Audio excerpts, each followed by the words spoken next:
Story 1. The House on Wrenwood Lane.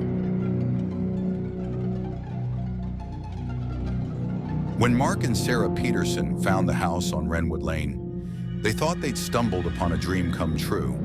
The charming Victorian-era home, with its ornate woodwork, tall bay windows, and ivy-clad exterior, had been on the market for months, priced far below its value due to the previous owner's sudden and mysterious departure. The couple, eager to start fresh after a difficult year marked by job losses and personal struggles, quickly signed the papers and moved in with their 8-year-old daughter, Emily.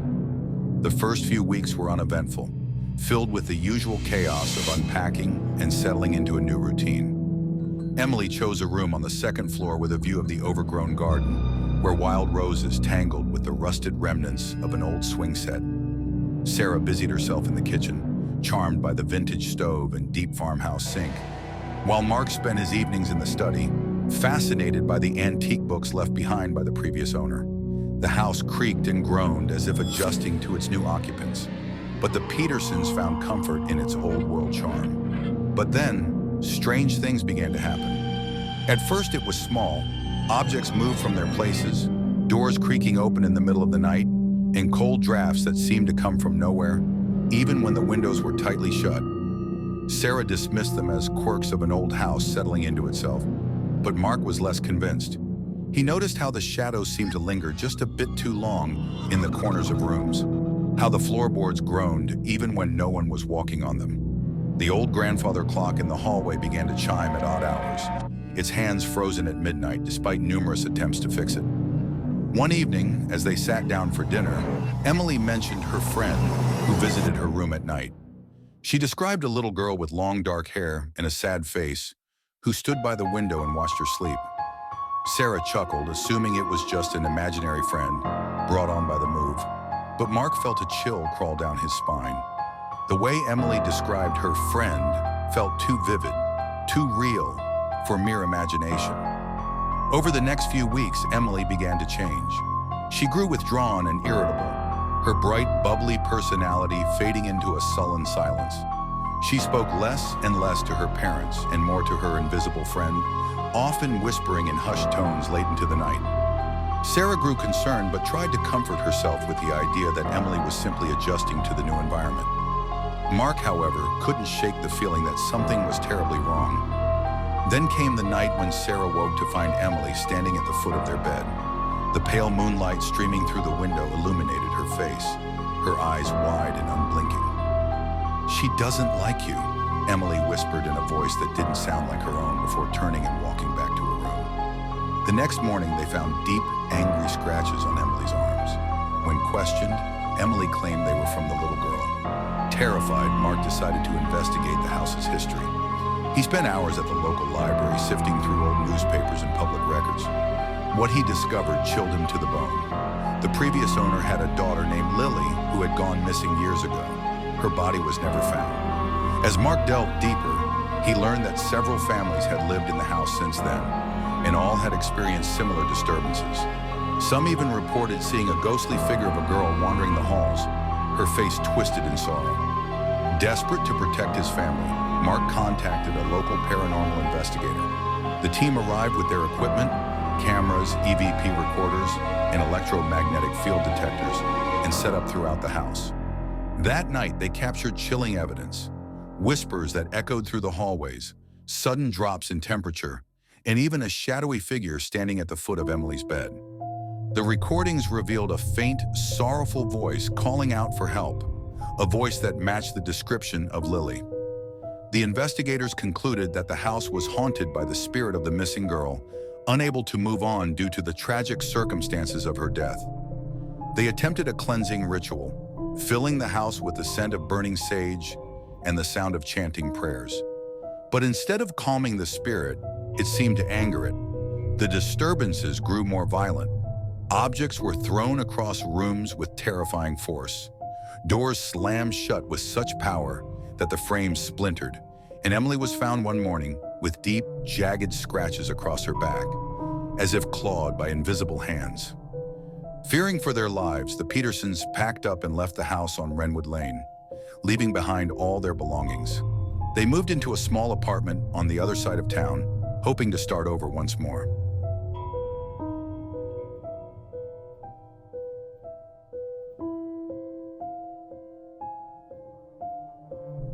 But the memories of that house never left them. Mark, in particular, was haunted by the experience. He would often wake in the middle of the night, drenched in sweat, convinced he could hear Emily's friend calling out from the shadows, her voice a chilling reminder of the house they had fled, but could never truly escape. Years later, when Emily was a teenager, she confessed to her parents that she still saw the little girl in her dreams, standing by the window, waiting. And sometimes, when the house was quiet and the night was at its darkest, Sarah could swear she heard faint footsteps echoing down the hallway, as if the spirit from Wrenwood Lane had followed them, refusing to be left behind. The Petersons tried everything to rid themselves of the lingering presence, moving to different cities, changing their routines, even seeking counseling for the trauma they endured. But no matter where they went, the shadow of Wrenwood Lane seemed to follow. Emily's dreams became more vivid, more terrifying. She would wake up screaming, describing how the little girl's sad face had turned into something twisted and malevolent, her eyes hollow and black. One day, Mark received a letter from a stranger claiming to be the brother of the previous owner. The letter detailed the dark history of the house, revealing that Lily's disappearance was not an accident, but the result of a tragic and violent family secret.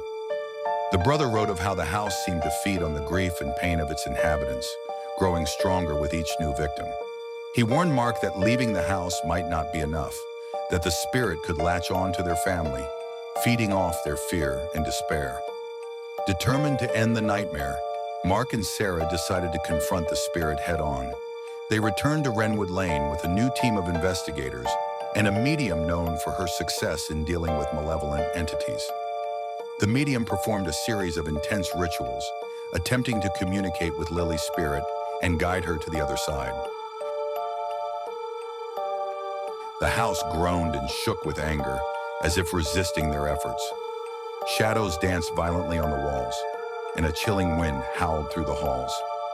After hours of battling the darkness, the medium collapsed, exhausted but confident that the spirit had been banished. The Petersons left the house for the final time, feeling a sense of relief they hadn't known in years. But even then, a lingering doubt remained in their hearts. Years passed, and the family slowly began to heal. Emily grew into a strong, resilient young woman, though the scars, both physical and emotional, remained. Mark and Sarah tried to put the past behind them, but every so often, they would catch a glimpse of something out of the corner of their eyes or hear a faint whisper in the dead of night and wonder if the house on Wrenwood Lane had truly let them go. And sometimes, when the wind blew just right, they could swear they heard the faint, sorrowful voice of a little girl calling out from the shadows, forever trapped between worlds, forever waiting.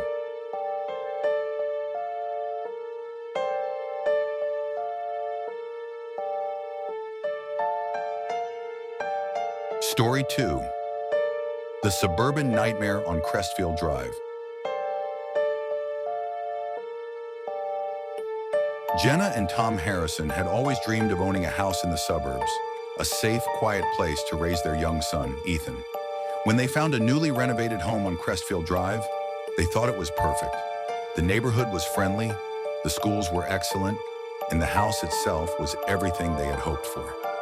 The white picket fence, the sprawling backyard, and the freshly painted walls made it seem like a dream come true. They moved in on a sunny Saturday morning, full of hope and excitement for their future. But from the moment they moved in, things felt off. Ethan, usually a happy and energetic child, became anxious and fearful. He refused to sleep in his room, insisting that the man was watching him. Jenna and Tom dismissed it as a phase, attributing his fears to the stress of moving to a new place. They comforted him, telling him that no one was there and that he was safe. But the tension in the house grew, seeping into every corner like an unwelcome guest. Strange noises echoed through the halls at night. Whispers, footsteps, and the sound of furniture moving. At first, they thought it was just the house settling, but the noises grew louder and more distinct. Doors would lock and unlock on their own, and the lights flickered unpredictably. One night, Jenna awoke to find Tom standing at the window, staring blankly into the dark. When she called his name, he turned to her with a vacant expression, murmuring, "He's here." Tom had no memory of the incident the next morning, but Jenna couldn't shake the feeling of dread. She began to notice other oddities, cold spots in the house, shadows that moved just out of the corner of her eye, and the feeling of being watched. She started researching the house and discovered that it had a dark past. The previous owner had been a recluse who mysteriously disappeared, leaving behind only cryptic notes and strange symbols carved into the walls of the basement. As the disturbances escalated, Jenna reached out to a local historian who revealed that the land the house was built on had once been the site of a series of brutal murders. The killer was never caught, and some believed his spirit still lingered, searching for new victims. The historian showed her old newspaper clippings and police reports, detailing the gruesome history of Crestfield Drive. Jenna felt a chill run down her spine as she realized the true horror of their situation. Terrified, Jenna and Tom decided to move out, but it was too late. The house seemed to have a hold on them. One night, Jenna awoke to find Ethan missing from his bed. They searched the house frantically, their hearts pounding in their chests. They eventually found him in the basement, standing in front of a wall covered in the same strange symbols. Ethan's eyes were glazed over, and he whispered, "The man says we can't leave." Desperate, they fled the house with Ethan, never looking back. They moved to a different city, hoping to escape the nightmare. But even in their new home, Jenna sometimes heard whispers in the night and caught glimpses of a shadowy figure standing at the edge of her vision. The horror of Crestfield Drive followed them, a dark shadow that refused to let go. Their lives were never the same.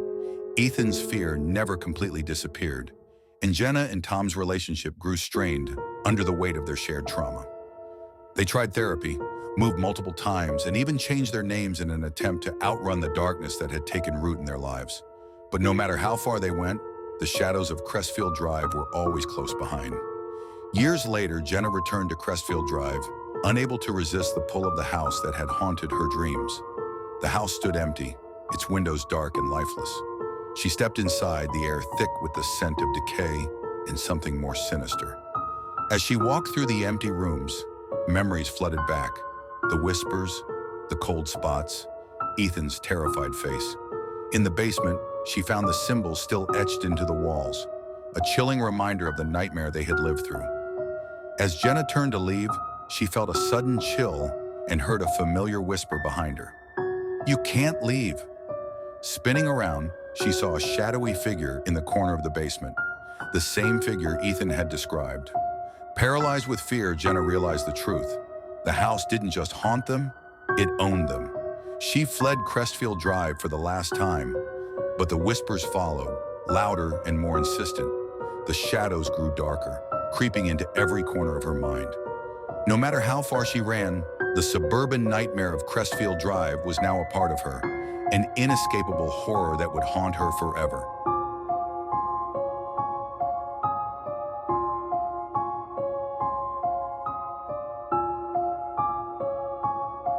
Story 3: The Farmhouse of Shadows.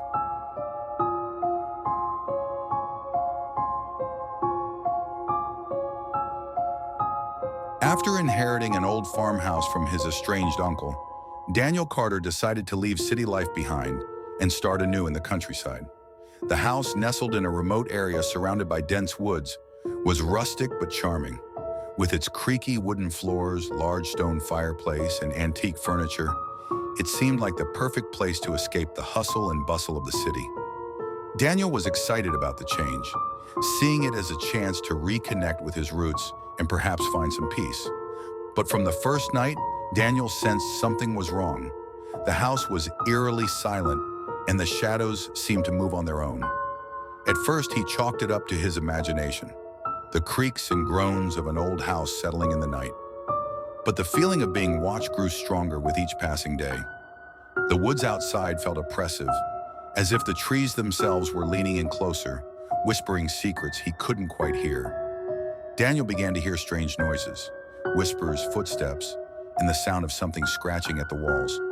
He would find objects in places he hadn't left them, and doors that he knew he had locked were mysteriously open. Lights flickered without explanation, and cold drafts swept through the rooms even when the windows were closed. The most disturbing incident happened one night when he woke to find a dark figure standing at the foot of his bed, its eyes glowing faintly in the darkness.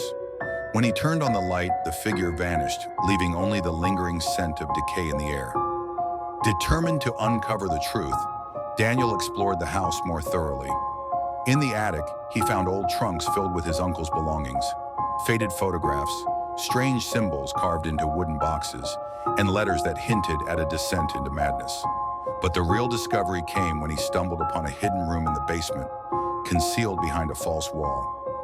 Inside, he found old journals and photographs that revealed his uncle had been involved in dark rituals, attempting to summon spirits from the other side. The rituals had gone horribly wrong, trapping malevolent entities in the house.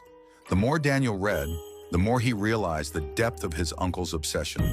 The journals detailed intricate ceremonies, sacrifices, and desperate attempts to control the spirits he had unleashed. His uncle's final entries were incoherent ramblings about the shadows and the voices, ending abruptly with a smear of dried blood across the pages. Daniel tried to cleanse the house, using methods he found online and advice from local spiritualists. He burned sage, sprinkled salt in the corners, and recited protective chants. But the spirits were too strong. They became more aggressive, manifesting as terrifying apparitions and causing physical harm. Daniel was pushed down the stairs, scratched, and even found strange symbols carved into his skin while he slept. Mirrors shattered spontaneously, and blood-like stains appeared on the walls, impossible to scrub away. Realizing he couldn't fight the darkness alone, Daniel reached out to a renowned paranormal investigator, Dr. Evelyn Graves. She and her team arrived with specialized equipment, determined to uncover the truth. They conducted a thorough investigation and confirmed that the house was a nexus of spiritual activity, with several malevolent entities bound to it. The team captured chilling EVP recordings of disembodied voices and witnessed objects moving on their own. They attempted an exorcism, but it only seemed to provoke the spirits further. One night, during a violent storm, the spirits' wrath reached a terrifying peak. The walls shook, windows shattered, and the house seemed to pulse with a malevolent energy. Shadows coalesced into monstrous forms, chasing Daniel and the investigators through the house. Evelyn managed to trap some of the entities, temporarily using ancient rituals, but she warned Daniel that the spirits were deeply rooted and wouldn't be easily banished.